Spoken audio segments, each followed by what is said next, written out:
Urimin për shqiptarët për festën e vitit të ri e dhan edhe kreu i shtetit Bajram Begaj, edhe kreu i qeverisë Edi Rama, të cilët përcollën mesazhet e tyre për një Shqipëri më të zhvilluar. Përmes urimit të tij, presidenti Begaj u përqendrua te qëllimi për një Shqipëri evropiane për të rinjt, duke theksuar se e ardhmja nuk ndërtohet me fjalë të mëdha, por me angazhim të përditshëm. Dëshiroj t'ju marr vetëm pak çaste për t'ju uruar përzemërsisht vitin e ri.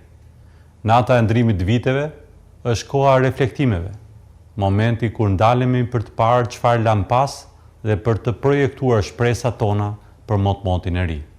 Kujdesi për brezin e ri nuk është thjesht një ndjenjë, por është zgjedhje e mençur për të ardhmen.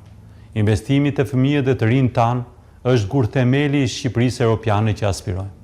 Kujdesi për brezin e ri nuk është thjesht një ndjenjë, por është zgjedhje e mençur për të ardhmen. Investimi te fëmijët e të rinj tan është gur themeli i Shqipërisë europiane që aspirojmë. Ndërkohë që kryeministri Edi Rama u shpreh se mazhoranca socialiste ja doli të ndryshojë Shqipërinë dhe ta bëjë atë europiane, duke shtuar edhe objektivin për Shqipërinë 2030 në BE.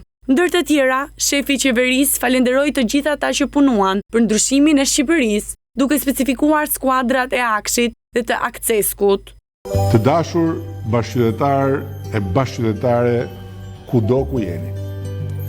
Ja dhe një vit tjetër mbriti tek dera për dalë, duke lënë Shqipërinë më lart se në ditën kur hyri. Faleminderit edhe një herë nga unë sot për atë fuqi me të cilën faljush unë dhe të zgjedhurit tuaj do të bëjmë për Shqipërinë në 4 vitet e ardhshme gjithçka duhet që ta ngrejmë flamurin ton kombëtar në oborrin e shtëpisë Bashkimit Evropian.